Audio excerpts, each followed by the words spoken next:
പണ്ട് ബ്രിട്ടീഷുകാരുടെ കീഴിൽ ഇന്ത്യക്കാരെക്കാളും വലിയ അടിമകളാണ് ഇന്ന് നാം എന്ന് പറഞ്ഞാൽ നിങ്ങൾ വിശ്വസിക്കുമോ? വിശ്വസിച്ചാലും ഇല്ലെങ്കിലും അതൊരു യാഥാർത്ഥ്യമാണ്. ഈയിടെ റിലീസായ പാട്രിയോട്ട് എന്ന സിനിമയുടെ ഇതിവൃത്തം തന്നെ അതാണ്. അതിലെ ഒരു സ്പൈ ആപ്പിനെ കുറിച്ചാണ് പറയുന്നതെങ്കിലും ഇന്ന് നമ്മൾ ഉപയോഗിക്കുന്ന ഫേസ്ബുക്കും ഇൻസ്റ്റാഗ്രാമും ജിമെയിലും ഒക്കെ ഇത്തരത്തിലുള്ള സ്പൈ സോഫ്റ്റ്വെയർ അല്ലെങ്കിൽ ആപ്പുകളാണ്. ഇവർക്ക് നമ്മുടെ എല്ലാ കാര്യങ്ങളും ആക്സസ് ചെയ്യാൻ പറ്റും. ഒരു 360 ഡിഗ്രി ക്യാമറ 24 മണിക്കൂറും CCTV ക്യാമറയെക്കാളും അപകടകരമായിട്ടുള്ള രീതിയിൽ നമ്മളെ നിയന്ത്രിച്ചുകൊണ്ട് അല്ലെങ്കിൽ കൺട്രോൾ ചെയ്ത് അല്ലെങ്കിൽ നിരീക്ഷിച്ചുകൊണ്ടേ ഇരിക്കുകയാണ്. എന്തിനു വേണ്ടിയിട്ട്? നമ്മുടെ ഡാറ്റയ്ക്ക് വേണ്ടിയിട്ട്. അപ്പൊ ഈ ഡാറ്റ ആണ് ഇന്നത്തെ ലോകത്തെ നിയന്ത്രിച്ചുകൊണ്ടിരിക്കുന്നത്. ഡാറ്റയ്ക്ക് വേണ്ടിയിട്ടാണ് എല്ലാ തരത്തിലുള്ള മത്സരങ്ങളും നടക്കുന്നത്. പക്ഷേ ഈ ഡാറ്റയുടെ പ്രശ്നം എന്താ വെച്ചാൽ നമുക്ക് യാതൊരുവിധ സ്വാതന്ത്ര്യവും ഇല്ല. നമ്മൾ ചിന്തിക്കുന്നത് പോലും സത്യത്തിൽ കൺട്രോൾ ചെയ്യുന്നത് ഇവരാണ്. പിന്നെ നമ്മൾ പറയുന്നതും പ്രവർത്തിക്കുന്നതും ഒക്കെ. അപ്പൊ ഇത് ഉപയോഗിക്കുന്നത് മൾട്ടിനാഷണൽ കമ്പനികൾ മാത്രമല്ല കേട്ടോ. അതായത് നമ്മൾ മൾട്ടിനാഷണൽ കമ്പനികളുടെ മാത്രം അടിമകളല്ല. പൊളിറ്റിക്കൽ പാർട്ടികൾ, ഡീപ്പ് സ്റ്റേറ്റ് ഏജൻസ് ഒക്കെ ഇത് ഉപയോഗിക്കുന്നുണ്ട്. നമ്മളങ്ങനെ വരിഞ്ഞു മുറുകിക്കൊണ്ടേ ഇരിക്കുകയാണ്, നമ്മളത് അറിയുന്നില്ല. ബ്രിട്ടീഷുകാരുടെ കാലത്തൊക്കെ ഗാന്ധിജി സ്വാതന്ത്ര്യ സമരത്തിന് വന്നപ്പോഴാണ് ഒരു 5% അല്ലെങ്കിൽ 10% ഇന്ത്യക്കാരെങ്കിലും അതിനെക്കുറിച്ച് ബോധവാന്മാരായി സമരത്തിലൊക്കെ പങ്കെടുക്കുന്നത്. അതേപോലത്തെ അല്ലെങ്കിൽ അതിനേക്കാളും മോശമായിട്ടുള്ള അവസ്ഥയിലാണ്.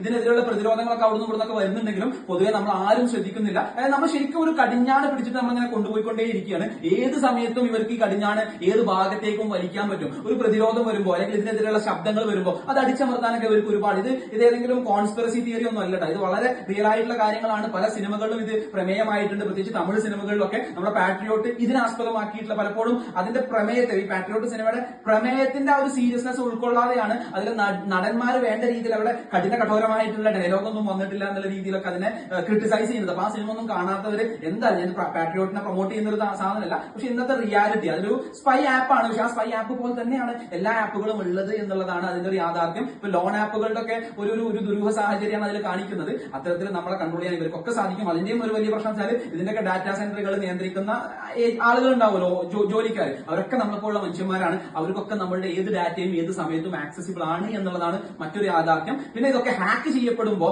ഇത്തരത്തിലുള്ള ഡാറ്റ ഡാർക്ക് വെബിലേക്കൊക്കെ സ്പ്രെഡ് ആയിക്കൊണ്ടിരിക്കുകയാണ്. അപ്പോൾ അത് വളരെ നമുക്കൊരു പ്രൈവസിയോ അല്ലെങ്കിൽ അങ്ങനത്തെ ഒന്നും ഇല്ലാത്തൊരു സാഹചര്യത്തിലേക്ക്, വളരെ മോശപ്പെട്ട ഒരു സാഹചര്യത്തിലേക്കാണ് നമ്മൾ പോയിക്കൊണ്ടിരിക്കുന്നത്. നമ്മളാണെങ്കിൽ നമ്മുടെ എല്ലാ പ്രൈവറ്റ് ആയിട്ടുള്ള അല്ലെങ്കിൽ നമ്മുടെ ഫാമിലി കാര്യങ്ങളൊക്കെ സോഷ്യൽ മീഡിയകളിലൂടെ ഷെയർ ചെയ്യുന്ന ഒരു കാലഘട്ടം കൂടിയാണ് ഇത് എന്നുള്ളതാണ് ഇതിന്റെ ഒരു ഭയാനകമായിട്ടുള്ള അവസ്ഥ.